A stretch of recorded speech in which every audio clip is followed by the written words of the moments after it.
IAS అధికారులు ఉన్నారు. అందరికీ పేరు పేరున స్వాగతం పలుకుతున్నాను.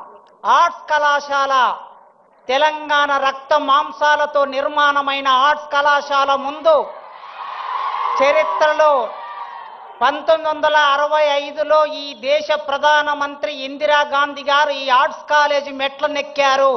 ఆ తర్వాత మొదటి ముఖ్యమంత్రి ఈ ఆర్ట్స్ కాలేజీ మెట్లెక్కారు రేవంత్ రెడ్డి గారు. చరిత్ర మౌనంగా ఉంటది, చరిత్ర సంభాషిస్తుంది, చరిత్ర ఒక్కొక్కసారి సంవాదం నడుపుతుంది. అలాంటి చరిత్రలో భాగమవుతున్న ముఖ్యమంత్రి వర్యులు ఎప్పుడో 25-30 ఏళ్ల కిందట గీతమ్మను ప్రేమించాడు, పెళ్లి చేసుకున్నాడు. కానీ ఈ మధ్య ఇంకొక అమ్మాయిని ప్రేమించాడు ముఖ్యమంత్రి గారు. విద్య అనే పేరు కలిగిన అమ్మాయిని ప్రేమిస్తున్నాడు. విద్య, వారు ప్రతి ఉపన్యాసంలో విద్య గురించి మాట్లాడుతున్నారు. నిన్న గ్లోబల్ సమ్మిట్ లో కూడా విద్య గురించి మాట్లాడారు. ఆ విద్య అనే అమ్మాయిని ప్రేమిస్తున్నారు. ఆ ప్రేమ వారి గొంతులో ప్రాణం ఉన్నంత వరకు కొనసాగించాలని ఒక టీచర్గా కోరుకుంటున్నాను. మేము ఆగస్టు నెలలో మన విశ్వవిద్యాలయ వైస్ ఛాన్సలర్ గారు కుమార్ గారు నేను కలిసి ఒక అపాయింట్మెంట్ అడిగాం.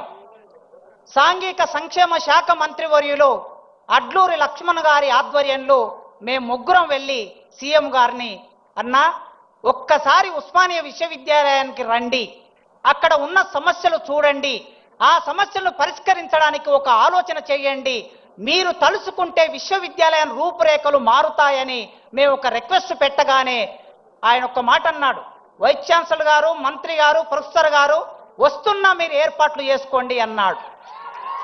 ఇచ్చిన మాట ప్రకారం మేము సభలు పెడితే మా దగ్గరికి వస్తే మేము వారికి ఓట్లు వేయించేది లేదు, మేము చందాలు ఇచ్చేది లేదు, మేము డబ్బులు ఇచ్చేది లేదు. కానీ ఇచ్చిన మాట ప్రకారం వచ్చారు.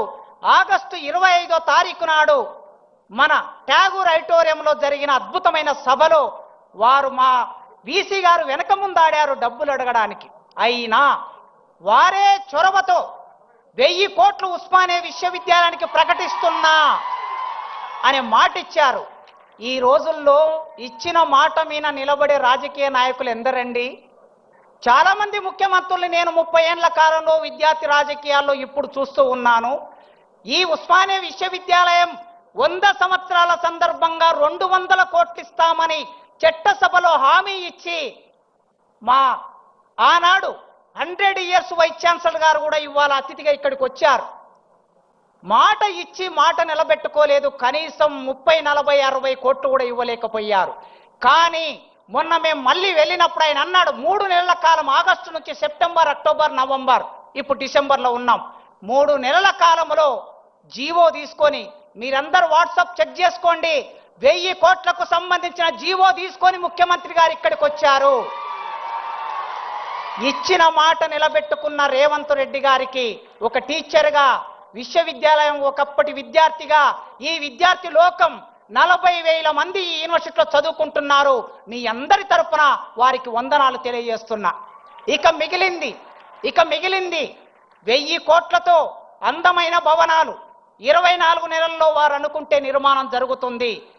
జీవో ఇచ్చారు గనక, డబ్బులు వచ్చాయి గనక 24 నెలల్లో ఇంజనీర్ల పని పూర్తి చేస్తారు. కానీ అన్న రేవంత్ అన్నను నేను మొదటి నుంచి అన్న అని పిలవటం నాకు అలవాటు. 20 ఏళ్ల నుంచి మా స్నేహంలో భాగంగా అన్న అనే సీఎం గారు, అన్న భవనాలు వచ్చిన తర్వాత భవనాల్లో నాణ్యమైన విద్యను బోధించే అధ్యాపకులు కావాలన్న మాకు. మా దగ్గర 1000 పోస్టులు ఖాళీగా ఉన్నాయి. ఇప్పటి వరకు 15 సంవత్సరాల కాలంలో ఒక్క పోస్టు కూడా భర్తీ కాలేదు. మా విద్యార్థులు మీరెప్పుడు అంటూ ఉంటారు, నాణ్యమైన విద్య కావాలంటారు. నాణ్యమైన విద్య కావాలంటే నాణ్యమైన విద్య బోధించే అధ్యాపకులు కావాలి. ఈ వేదిక మీద నుంచి నేను సవినయంగా కోరుకుంటున్నా, అధ్యాపకుల రిక్రూట్మెంట్కు సంబంధించి ఒక 15 రోజుల్లో మీరు ప్రాసెస్ మొదలు పెడతారని, మీరు మాట ఇస్తారని కోరుకుంటున్నాను. తప్పనిసరిగా చివరికి ఒక్క మాట చెప్పి ముగిస్తా. మేము మొన్న వీసీ గారు నేను వెళ్ళాం ఈ సమావేశానికి ఆహ్వానించడానికి.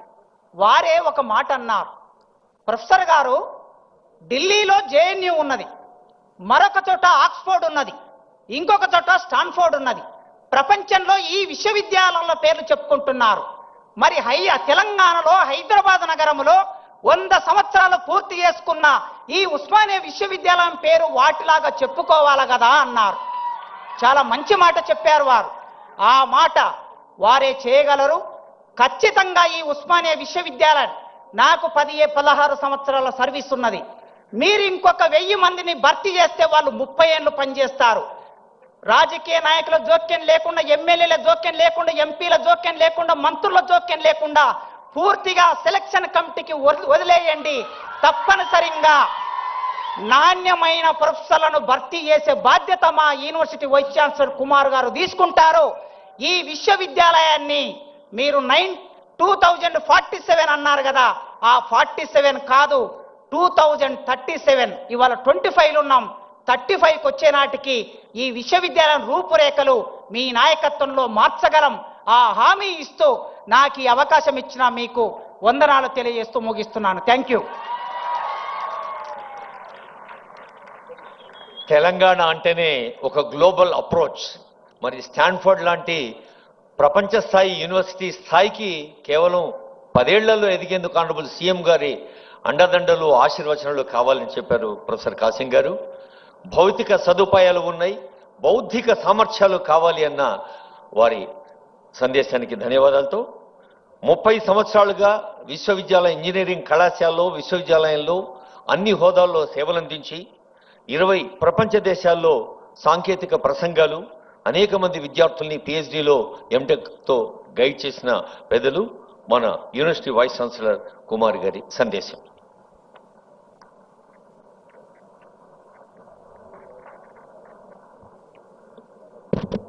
అందరికీ నమస్కారం. ఉస్మానియా విశ్వవిద్యాలయ icon arts college building Telangana రాష్ట్ర అస్తిత్వ చిహ్నం, ప్రత్యేక తెలంగాణ రాష్ట్ర ఉద్యమ కేంద్రం, ఉద్యమాలే కాదు ఉపాధి అవకాశాలకు అడ్డా, 108 ఏళ్ల సుదీర్ఘ తెలంగాణ విద్యా వారసత్వానికి నిలువెత్తు రూపం, ప్రతిష్టాత్మక ఆర్ట్స్ కళాశాల వేదికగా ఉస్మానియా విశ్వవిద్యాలయాన్ని ప్రపంచ స్థాయి విద్యా కేంద్రంగా తీర్చిదిద్దేందుకు సంకల్పం తీసుకున్నారు మన గౌరవ ముఖ్యమంత్రి గారు.